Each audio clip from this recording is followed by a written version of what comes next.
শনি রবির পর ফের সোমবার 4 ঘন্টার মধ্যে বিজেপি হওয়া বিজেপি কর্মীদের উদ্দেশ্যে কড়া বার্তা বিজেপি রাজ্য সভাপতি শ্রমিক ভট্টাচার্যের।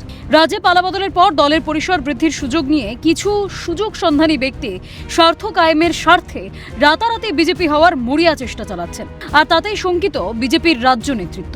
বারংবার দিচ্ছেন ভোকাল দাওয়াই। সোমবারও তার ব্যতিক্রম হলো না। এদিন দিল্লি থেকে বিজেপির রাজ্য সভাপতি বলেন, বিজেপির বিরুদ্ধে তোলাবাজির অভিযোগ নেই।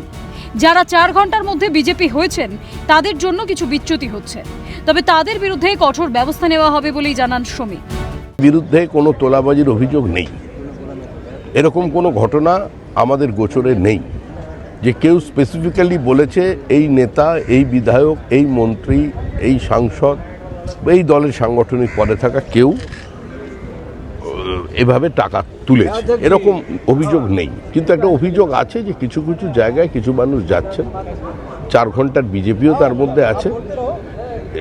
কয়েকটি ক্ষেত্রে একটি দুটি জায়গায় নিচুতলায় কিছু বিচ্যুতি আছে, সেগুলোকে পার্টিগতভাবে আমরা ঠিক করার চেষ্টা করছি এবং অত্যন্ত কঠোর হাতে আমাদের মুখ্যমন্ত্রী শুভেন্দু অধিকারী প্রথম দিন থেকে এর বিরুদ্ধে ব্যবস্থা নিয়ে চলেছেন।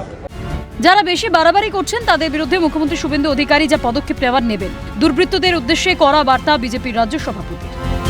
একটু বিচ্যুতি আছে বলেই তো বলেছি, সাংগঠনিকভাবে চিহ্নিত করে পার্টি যা ব্যবস্থা নেওয়ার নেবে এবং যারা যারা এই কাজ করছেন, একটু বাড়াবাড়ি করছেন, যা করার কঠোর হাতে আমাদের মুখ্যমন্ত্রী শুভেন্দু অধিকারী সেটাকে দমন করে দেবেন। তৃণমূল যেভাবে দলের মধ্যে দুর্বৃত্তায়ন ঘটিয়েছিল, বিজেপিতে যে আর সেই সুযোগ নেই তা কার্যত প্রথম দিন থেকেই স্পষ্ট। এই আবহেই রাজ্য নেতৃত্বের বারংবার সতর্কতায় মনোবল বৃদ্ধি হচ্ছে নিচু স্তরের বিজেপি কর্মীদের। তার বলার অপেক্ষা রাখে না, আর এখানেই তৃণমূলের সঙ্গে বিজেপির পার্থক্যটা প্রকট হয়। ক্যালকাটা নিউজ।